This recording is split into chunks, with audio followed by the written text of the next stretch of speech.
Amanda Coulong with TechZulu.com here live from South by Southwest Interactive in the Alcatel-Lucent Lounge. I am so excited about the woman to my left because we're going to be talking to Amber Case, co-founder of Geoloqi, and also a cyborg anthropologist. I'm so sorry because I'm sure you get this all the time, Amber, but what the heck is a cyborg anthropologist? All I can say is it's cool. Thanks very much. What I do is I look at the interaction between humans and technology and how it evolves over time and how we're changing. And then I try to use the anthropological toolkit of stepping back and objectively looking, what are we really turning into? You know, when we wake up in the morning with our iPhones, half of our eyes closed, trying to read the news in the morning. Yeah. So are you big, huge friends with Kurzweil and talking about the singularity and all that stuff? Well, it's interesting. I have this big issue with the future, and it's from this ABC song called How to Be a Zillionaire, which is, I've seen the future, I can't afford it, that it's really expensive, right? That there's going to be this demarcation of, if you don't make enough money, you can't afford 200 pills to eat in the morning or the life extension. And then if you decide to live for a long time, you know, who gets to choose who lives long and who doesn't, right? So there's a number of issues that I see in the future. But I'm definitely a fan of Kurzweil's work, especially when he was a kid, building a piano and a robot to play the piano, and then just some of the stuff that he's done is absolutely incredible. Well, to that point though, you've done some pretty incredible stuff too. Like you've talked at TED, you have a keynote coming up here at South by Southwest Interactive that is getting a lot of buzz. Do you want to talk a little bit about what that is? And actually, you know what? Let's wait on that. I want to talk first about what Geoloqi is, right? Because a lot of people talk about location-based services and whatnot. That's a really hot topic in terms of, just ambient, location-based stuff and where to find people without being intrusive and whatnot. And so it seems like that seems to fit into this, but you are a platform for location-based services, right? Right. So one of the things that we saw in kind of the universe, say in the 1970s and the 1980s, is that there was a lot of innovation happening around location, but it was full of $5,000 modules that you wear around your neck, and it was totally not feasible. And now finally that we have GPS chips in phones, it's great, you can do background location, but it drains battery quite quickly. So hugely so. It's driving everyone nuts. Everyone has extra battery packs here at South by. yeah, I mean, South by is the big test bed for what the world will be like 3 years in the future, right? So you go in and you say, well, in the future, my phone is going to run out of batteries with all these location-based apps on it. So what we did is we said, let's do the dirty work. Let's figure out the core issues, why you can't just add location to an app really easily, and one of them is battery life. So we made a series of efficient algorithms to handle battery life for a developer or a customer. We love you already. And you can just slap it into an app, and it works.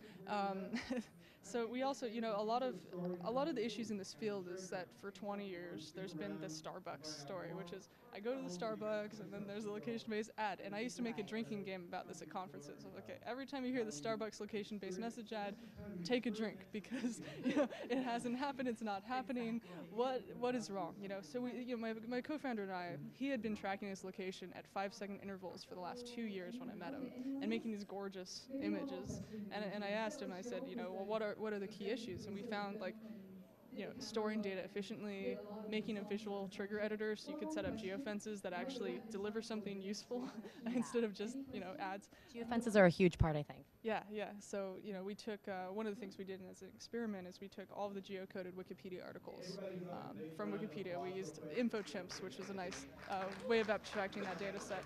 And so now when you walk around, you can just get a Wikipedia article near you, and it doesn't drain your battery. So it's trying to allow people to put these things into their applications and run things in the background is really important. And I think for a long time we've seen first generation location solutions, right? A lot of carrier location, it does very well for a lot of purposes, but if you want anything more real time and more efficient and cheaper, or a hybrid system that takes the best parts of those and really does a good job on an iPhone and Android app without draining the battery, then it's a pain in the neck to build. So we said, if we build the system, then people can use it. It solves a lot of things that would take 6 months to implement, and the end. So. Yeah. So you, in essence, have made the enabling technology that everyone needs to have that next level of really cool geolocation apps. Yeah? I wouldn't be that audacious, but I will. We'll see how it works. But yes, I would like to say that. the idea is, we will be improving the platform over time. We have people testing out. We actually just launched the SDKs for iPhone and Android, and we'll be announcing some exciting things on the keynote stage after, right at the end of the talk. So let's get into the talk then. You're speaking Sunday, is it? Sunday keynote? Yeah, Sunday from 2 to 3 p.m. Central Time. All right. And I don't know if that will be live streamed, but if not, then it will. Good. We'll make sure that we point that out for people and update them. But so what exactly is the talk about, and can you give us some highlights? Yes, so the talk is 3 parts.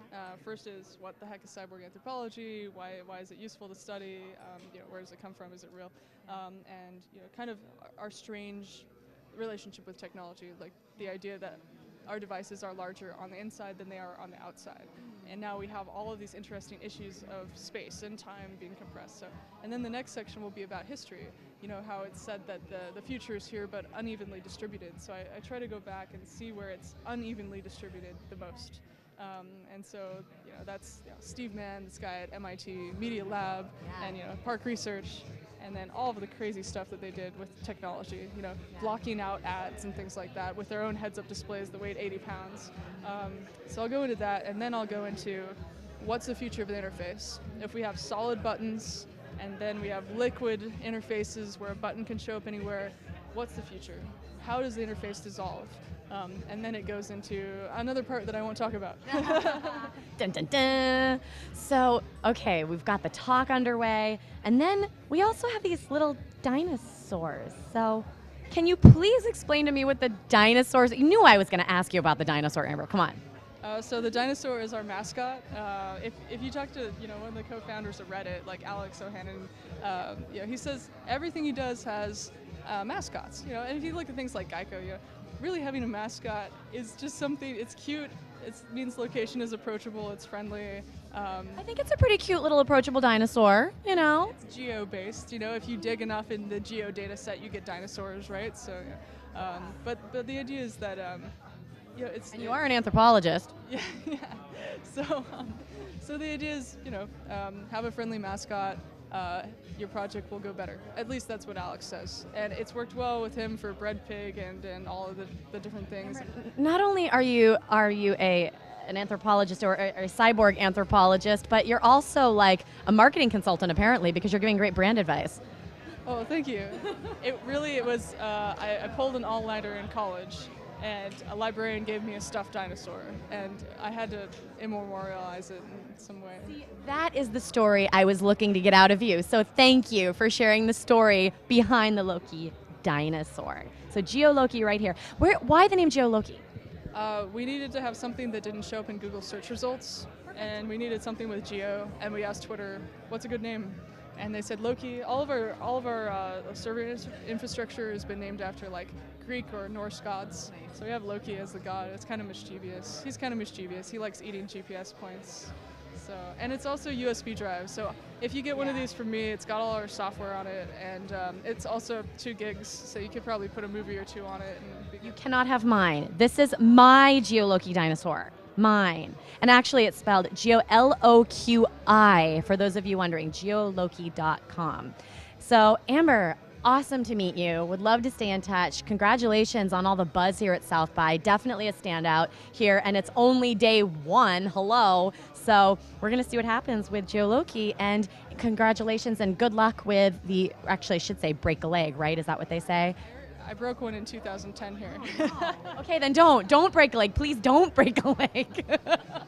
Thanks so much. Great to meet you. You as well. So Geoloqi, make sure you check them out, and I will be following Amber personally. So there you go.